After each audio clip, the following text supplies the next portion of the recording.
বিরতির পর আবারও প্রত্যেককে স্বাগত জানাই পাবলিক নয়ার পর্দায়। চলে যাচ্ছি পরবর্তী খবরে।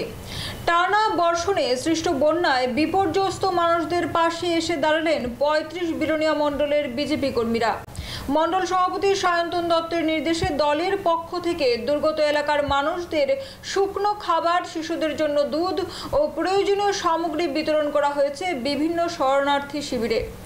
শুধু বন্যা নয়, মণ্ডল সভাপতির দায়িত্ব গ্রহণের পর থেকে একের পর এক সামাজিক উদ্যোগে অংশ নিয়ে মানুষের পাশে দাঁড়ানোর নজির তৈরি করেছেন সায়ন্তন দত্ত।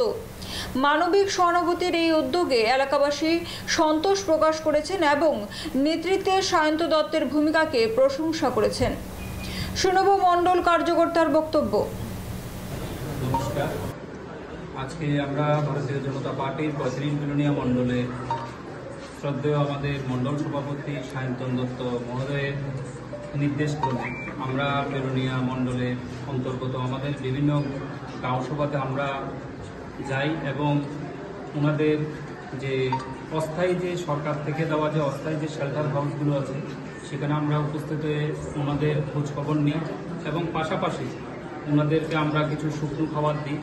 এই পঞ্চায়েতগুলোর মধ্যে আমরা গাছধান থেকে শুরু করে গাছধান, চিত্তামারা গ্রাম পঞ্চায়েত, পাশাপাশি এসডিসি নগর পঞ্চায়েত, আইসি নগর পঞ্চায়েত এবং এনএসসি নগর পঞ্চায়েত এবং সঙ্গে আমাদের যে শহরের পৌর পরিষদ এলাকার যে বিভিন্ন যে এলাকাগুলোতে প্লাবিত হয়েছে, আমরা ওই সরকার থেকে দেওয়া অস্থায়ী যে শেল্টার সেগুলোতে আমরা উপস্থিত হই এবং ওনাদেরকেও আমরা কিছু শুকনো খাবার দিই এবং সরকার যে বিভিন্ন যে সহযোগিতা সেগুলো সম্পর্কে আমরা বিস্তারিত খোঁজ খবর নিই এবং ওনাদেরকেই আমরা পাশে থাকার আশ্বাস প্রদান করি।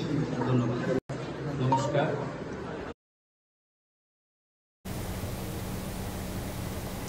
ফিরছি একটা ছোট্ট বিরতির পর, ততক্ষণ পর্যন্ত সঙ্গে থাকুন।